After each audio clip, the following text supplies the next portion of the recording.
പ്രിയപ്പെട്ടവരെ, നമസ്കാരം. ബി.ജെ.പി തുടക്കം മുതൽ പറയുന്ന ഒരു കാര്യമാണ് ദില്ലിയിൽ നടക്കുന്ന CJPയുടെ സമരം. ആ സമരം ഒരു സ്പോൺസേഡ് സമരമാണ്.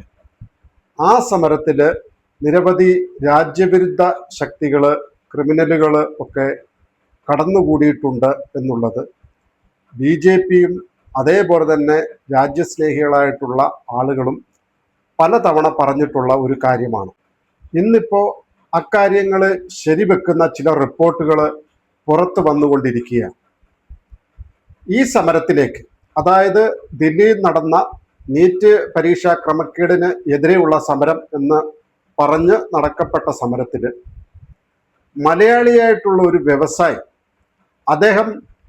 അദ്ദേഹത്തിൻ്റെ ഗൾഫിലുള്ള കമ്പനിയിൽ നിന്ന് 23 പേരെ വിമാന ടിക്കറ്റുകളും അതേപോലെ തന്നെ യാത്രാ ചെലവുകളും എല്ലാം ഉൾപ്പെടെ അയച്ചു എന്നുള്ള റിപ്പോർട്ടുകൾ ഇപ്പോൾ പുറത്തു വന്നുകൊണ്ടിരിക്കുക.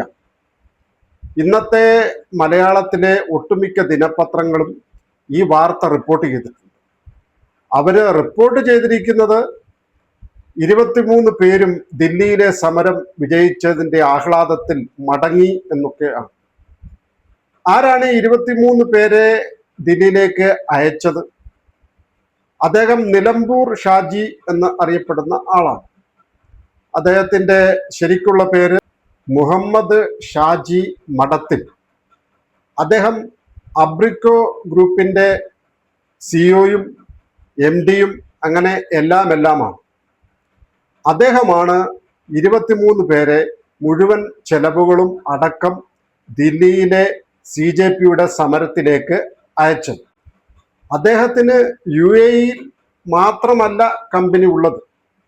അബ്രിക്കോ ബിൽഡേഴ്സ്, അബ്രിക്കോ മോട്ടേഴ്സ്, അങ്ങനെ നിരവധി കമ്പനികൾ അദ്ദേഹത്തിന് ഇന്ത്യയിലും ഉണ്ട്. രജിസ്റ്റേർഡ് ഓഫീസ് കൊച്ചിയിലാണ്. അപ്പോൾ അങ്ങനെ കൊച്ചിയിൽ രജിസ്റ്റേർഡ് ഓഫീസുള്ള ഇദ്ദേഹമാണ് UAEയിൽ നിന്നുള്ള 23 പേരെ ഡൽഹിയിലെ സമരത്തിലേക്ക് അയച്ചിട്ടുള്ളത്. നമ്മളിവിടെ ആലോചിക്കേണ്ട കാര്യം, അദ്ദേഹം ഇന്ത്യയിലുള്ള അദ്ദേഹത്തിൻ്റെ കമ്പനികളിൽ നിന്ന് ആരെയും അയച്ചിട്ടില്ല, UAEയിൽ നിന്നാണ് അയച്ചത്. ഈ രജിസ്റ്റേർഡ് ഓഫീസ് കൊച്ചിയിലുള്ള അദ്ദേഹത്തിന് ഏതാനും മണിക്കൂറുകൾ ട്രെയിനിലോ ബസ്സിലോ ഒക്കെ സഞ്ചരിച്ചാൽ തിരുവനന്തപുരത്തെ നിയമസഭാ മന്ദിരത്തിന് മുന്നിൽ PSC റാങ്ക് ഹോൾഡേഴ്സ് അവര് മണ്ണ് വാരിത്തിന്നൽ സമരം നടത്തി. അവിടേക്ക് തൻ്റെ തൊഴിലാളികളെ അയക്കാമായിരുന്നു, പക്ഷെ അദ്ദേഹം ചെയ്തിട്ടില്ല. എന്തുകൊണ്ട് ചെയ്തിട്ടില്ല എന്ന് ചോദിച്ചാൽ, കേരളത്തിലെ ഇപ്പം പൊതുവെ കാണുന്ന ഒരു കാഴ്ച അങ്ങനെയാണ്.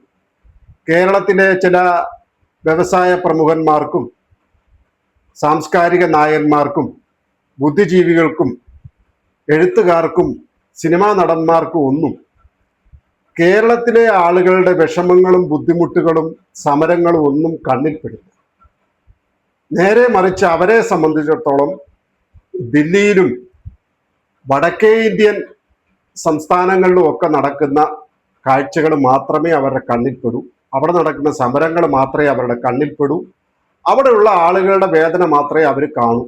തൊട്ട് മുന്നിലുള്ള അവരുടെ സ്വന്തം സംസ്ഥാനങ്ങളിലെ വേദനയും സമരങ്ങളും ഒന്നും അവർ കാണില്ല.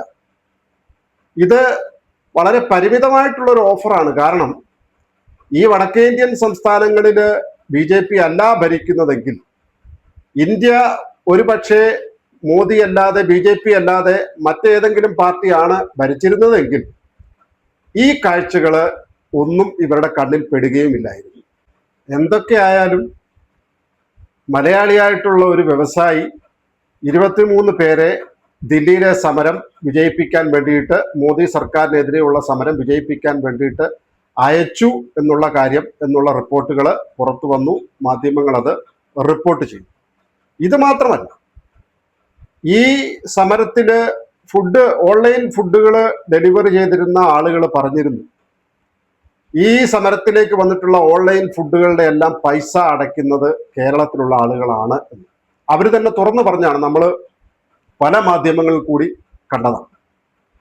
അപ്പൊ ഈ സമരത്തിന് പിന്നിൽ ഒരു സ്പോൺസേഡ് സമരമാണ് എന്ന് പറയുന്ന പോലെ ഇങ്ങനെയുള്ള ആളുകളെ ഒഴുക്കൽ, അതേപോലെ തന്നെ അവർക്ക് ഫുഡ് എത്തിച്ചു കൊടുക്കൽ, ഇങ്ങനെയുള്ള കാര്യങ്ങളൊക്കെ പല ആളുകളും ചെയ്തിരുന്നു. അതിന്റെ പലതും ഇതേപോലെ കേരളത്തിൽ നിന്നും ആയിരുന്നു. ഒന്ന് ആലോചിച്ച് നോക്കൂ, നമ്മൾ ഓരോ വ്യവസായ സ്ഥാപനങ്ങളും വ്യവസായികളും അവര് രാജ്യത്തൊക്കെ നടക്കുന്ന സമരങ്ങളിൽ ഓരോ സംസ്ഥാനത്തിലും നിരവധിയായിട്ടുള്ള സമരങ്ങൾ നടക്കുന്നു. അവിടൊക്കെ വ്യവസായ പ്രമുഖന്മാർ ഇങ്ങനെ അവരുടെ ജോലിക്കാരെ, അവരുടെ തൊഴിലാളികളെ ഇങ്ങനെ അയക്കുകയാണെങ്കിൽ എന്തായിരിക്കും അവസ്ഥ? ടാറ്റായും അതേപോലുള്ള വലിയ വലിയ കോർപ്പറേറ്റ് കമ്പനികൾ അവര് സമരങ്ങളിലേക്ക് അവരുടെ തൊഴിലാളികളെ അയച്ചാലത്തെ സ്ഥിതി എന്തായിരിക്കും? അപ്പൊ ഇതിനെയൊക്കെ പറ്റിയൊക്കെ സംബന്ധിച്ചിട്ട് കൃത്യമായിട്ടുള്ള അന്വേഷണങ്ങളും കാര്യങ്ങളും ഒക്കെ നടക്കേണ്ടതാണ്. നമ്മുടെ മലയാള മാധ്യമങ്ങൾ പറയുന്നത് പോലെ അവര് സമരം വിജയിച്ച് അവര് പ്രവാസ ലോകത്തേക്ക് മടങ്ങി, അവര് ഗൾഫിലേക്ക് മടങ്ങി എന്നൊക്കെ പുകഴ്ത്തി വാഴ്ത്തി വാർത്തകൾ കൊടുക്കുമ്പോൾ അതിൻ്റെയൊക്കെ വസ്തുതകളും ഒന്ന് അന്വേഷിക്കേണ്ടതാണ് എന്നൊരു സംശയം ആരെങ്കിലും പറഞ്ഞാൽ അതിനെ തെറ്റു പറയാൻ വേണ്ടിയിട്ട് സാധിക്കുകയില്ല. മറ്റൊരു കാര്യം, ഈ സമരത്തിന് നിരവധിയായിട്ടുള്ള ക്രിമിനലുകള്, അതേപോലെ തന്നെ രാജ്യവിരുദ്ധരായിട്ടുള്ള ആളുകള് നുഴഞ്ഞു കയറിയിട്ടുണ്ട് എന്നുള്ള കാര്യം കൃത്യമായിട്ട് BJPയും അതുപോലെയുള്ള ആളുകളും ഒക്കെ തന്നെ, രാജ്യസ്നേഹികളും ഒക്കെ തന്നെ പറഞ്ഞതാണ്. ഇന്ന് ദില്ലി പോലീസ് അതിനെ സംബന്ധിക്കുന്ന ഒരു പ്രാഥമികമായിട്ടുള്ള ഒരു റിപ്പോർട്ട് അവര് പുറത്തുവിട്ടിട്ടുണ്ട്. അവര് പറയുന്നത് ഈ സമരത്തില് 2873 ക്രിമിനൽ പശ്ചാത്തലമുള്ള ആളുകൾ പങ്കെടുത്തു എന്നുള്ളതാണ്. അതിൽ അവർ പറയുന്നത് അവരുടെ അത്യാധുനിക സംവിധാനത്തിലുള്ള ഇതുപയോഗിച്ചുകൊണ്ട് ടെക്നിക്കുകൾ ഉപയോഗിച്ചുകൊണ്ട് കണ്ടെത്തിയതിൽ നിന്നാണ് ഈ 2073 ആളുകൾ. അത് വെറുതെ പറയുന്നത് മാത്രമല്ല, ഇവരെ ഏതൊക്കെ കേസുകളിൽ പ്രതികളാണ്, ഏത് സ്വഭാവത്തിലുള്ള കേസുകളിലാണ് ഇവർ പ്രതികളെന്ന് കൃത്യമായിട്ട് പറയുന്നു. 2873 പുരുഷന്മാരാണ് ഇങ്ങനെ ഈ ക്രിമിനൽ പശ്ചാത്തലമുള്ള പുരുഷന്മാര് ഈ സമരത്തിൽ പങ്കെടുത്തിട്ടുള്ളത്. ദില്ലി പോലീസ് പറയുന്നത് 2873 ക്രിമിനൽ പശ്ചാത്തലമുള്ള ഈ ആളുകളിൽ 989 പേര് ഗുരുതര സ്വഭാവമുള്ള ക്രിമിനൽ കേസുകളിൽ പെട്ടിട്ടുള്ളവരാണ്. അതായത് പോസ്കോ കേസുകൾ, അതേപോലെ തന്നെ ലൈംഗിക അതിക്രമ കേസുകൾ, കൊലപാതകങ്ങൾ, പിടിച്ചുപറി, മോഷണം, ഇങ്ങനെ തുടങ്ങിയിട്ടുള്ള കേസുകളിൽ പെട്ടിട്ടുള്ളവരാണ് 989 പേരെന്ന് ദില്ലി പോലീസ് അവരുടെ അത്യാധുനിക സാങ്കേതിക വിദ്യയിലൂടെ കണ്ടെത്തിയിട്ടുള്ള ആ റിപ്പോർട്ട്, അതിന്റെ അടിസ്ഥാനത്തിലുള്ള റിപ്പോർട്ടിൽ പറയുന്നു. ഈ 989 പേർക്കും ക്രൂരവും ഹീനവുമായ കുറ്റകൃത്യങ്ങൾ ഏർപ്പെട്ടിട്ടുള്ള ചരിത്രം ഉണ്ട്. അതില് 101 പേര് കൊലപാതക കേസിൽ പ്രതികളായിട്ടുള്ളവരാണ്. 62 പേര് കൊലപാതക ശ്രമത്തിൽ പ്രതികളായിട്ടുള്ളവരുണ്ട്. ഇതില് 284 പേര് കവർച്ച കേസിൽ പ്രതിയാണ്. അതേപോലെ 61 പേര് ബലാത്സംഗ കേസിൽ പ്രതിയാണ്. 6 പേര് പോക്സോ കേസിൽ പ്രതികളാണ്. ഇതില് 25 പേര് സ്ത്രീകളെ ലൈംഗികമായി പീഡിപ്പിക്കുന്ന കേസുകളിൽ പ്രതിയാണ്. അതേപോലെ 229 പേര് ആയുധം കൈവശം വെച്ച കേസുകളിൽ പ്രതിയാണ്. ഇതില് 139 പേര് പിടിച്ചുപറി കേസിൽ പ്രതിയാണ്. അതേപോലെ തന്നെ തട്ടിക്കൊണ്ടുപോകലിൽ പ്രതികളായിട്ട് 15 പേരുണ്ട്. അതേപോലെ തന്നെ മയക്കുമരുന്ന് കൈവശം വെച്ചതിന്റെ പേരിൽ 16 പേര് പ്രതികളായിട്ടുണ്ട്.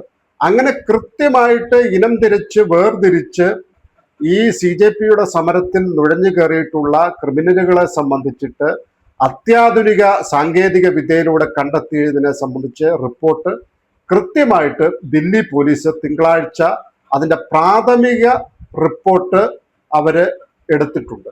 കൂടുതൽ കൃത്യവും വ്യക്തവുമായ രീതിയിൽ അതിന്റെ അടുത്ത ഘട്ടത്തിലേക്കുള്ള റിപ്പോർട്ടുകൾ തയ്യാറായി വരും. അപ്പൊ BJPയും രാജ്യസ്നേഹികളുമൊക്കെ തുടക്കം മുതലേ പറഞ്ഞിരുന്ന CJPയുടെ സമരം സ്പോൺസേഡ് സമരമാണ്. അതേപോലെ തന്നെ ഈ സമരത്തിൽ നിരവധിയായിട്ടുള്ള ക്രിമിനലുകളും രാജ്യവിരുദ്ധ ശക്തികളും ആളുകളും നുഴഞ്ഞു കയറിയിട്ടുണ്ട് എന്നുള്ള വാദം ശരിവെക്കുന്ന വിധത്തിലുള്ള കാര്യങ്ങളാണ്, റിപ്പോർട്ടുകളാണ് പുറത്തു വന്നുകൊണ്ടിരിക്കുന്നത്. എന്തായാലും CJPയുടെ സമരത്തിൽ അക്രമം നടത്തിയവർക്കെതിരെ കേസെടുക്കണം, അവരെ നിയമ നടപടികൾക്ക് വിധേയരാക്കണം എന്ന് ഇന്ന് സുപ്രീം കോടതി ആവശ്യപ്പെട്ടത് അനുസരിച്ചിട്ട് ദില്ലി പോലീസ് കൃത്യമായ അന്വേഷണത്തിലൂടെ ഈ സമരത്തിൽ അക്രമം നടത്തിയവരെ കൃത്യമായി തിരിച്ചറിഞ്ഞ് പിടിക്കും എന്ന് തന്നെ നമുക്ക് കരുതാം.